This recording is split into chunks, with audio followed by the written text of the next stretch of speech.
Hello बच्चों, let's see this question. The question says which of the following pairs the two species are isostructural. तो हमें बताना है कि इनमें से कौन से दो स्पीशीज जो है आइसोस्ट्रक्चरल है।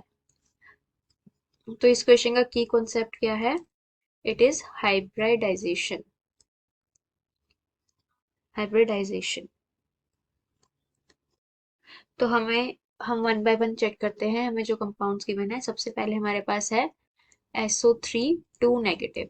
तो अगर हम इसकी हाइब्रिडाइजेशन निकालें तो वो कैसे निकलेगी? Number of valence electrons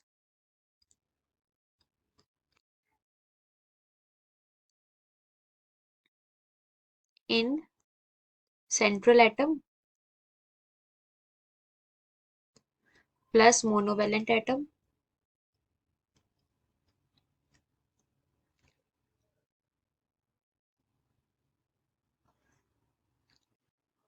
plus negative charge. This all divided by what? 2। तो यहाँ से जब हम इसकी हाइब्रिडाइजेशन निकालेंगे तो क्या आएगी? It is number of valence electron sulphur में कितने होते हैं? It is 6। यहाँ पे कोई मोनोवेलेंट एटम नहीं है। मोनोवेलेंट मीन्स वो एटम्स जो सिर्फ सिंगल बॉन्ड बनाते हो। तो यहाँ पे हमारे पास क्या है? ऑक्सीजन जो डबल बॉन्ड बनाता है, तो ये मोनोवेलेंट एटम नहीं है। और हमारे पास 2 नेगेटिव चार्ज है, तो हम इसे 2 नेगेटिव को ऐड कर देंगे। So it will B 4। तो 4 की जो हाइब्रिडाइजेशन आई वो क्या आती है? sp3।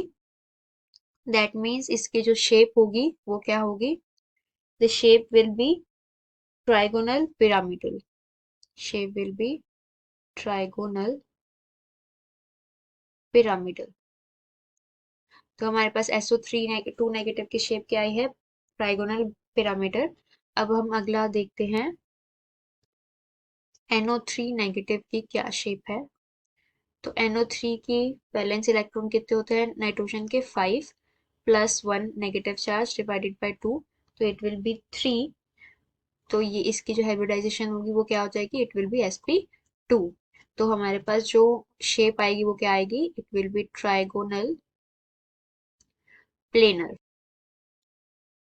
Planar.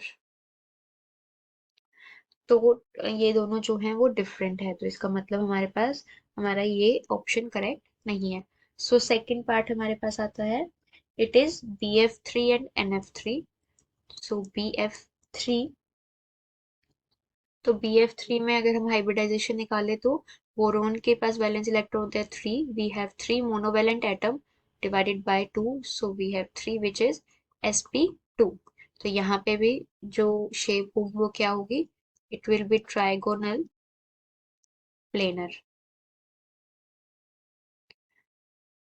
Next is NF3।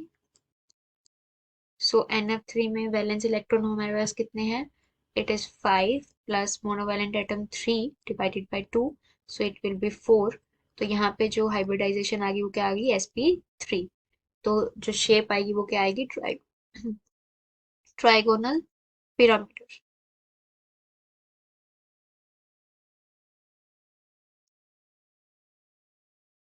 Trigonal pyramid. So next is, अब यहाँ पे भी हमारी जो शेप है वो सेम नहीं है, सो हम we will go to the next one. तो नेक्स्ट है हमारे पास BrO3 नेगेटिव। तो BrO3 नेगेटिव में अगर हम हाइब्रिडाइजेशन निकालें तो वो क्या आएगी? ब्रोमीन के पास कितने नंबर ऑफ वैलेंस इलेक्ट्रॉन होते हैं? इट इज 7 प्लस हमारे पास कोई मोनोवेलेंट एटम नहीं है और नेगेटिव चार्ज कितना है? 1 divided by 2, so it will B 4। तो हमारे पास जो हाइब्रिडाइजेशन आई वो क्या आ गई? sp3। तो यहाँ से हमारे पास जो शेप आएगी वो क्या आ जाएगी? It will B trigonal pyramidal.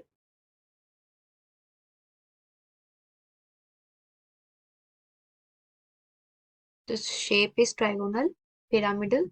और साथ में इसके जो हमें कंपाउंड गिवन है वो है XeO3।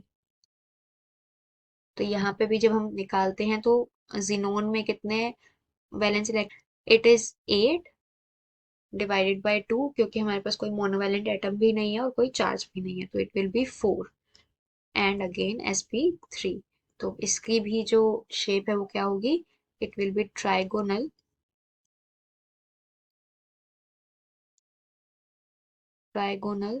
पिरामिडल। तो इन दोनों की शेप जो है वो क्या है, same. That means these two are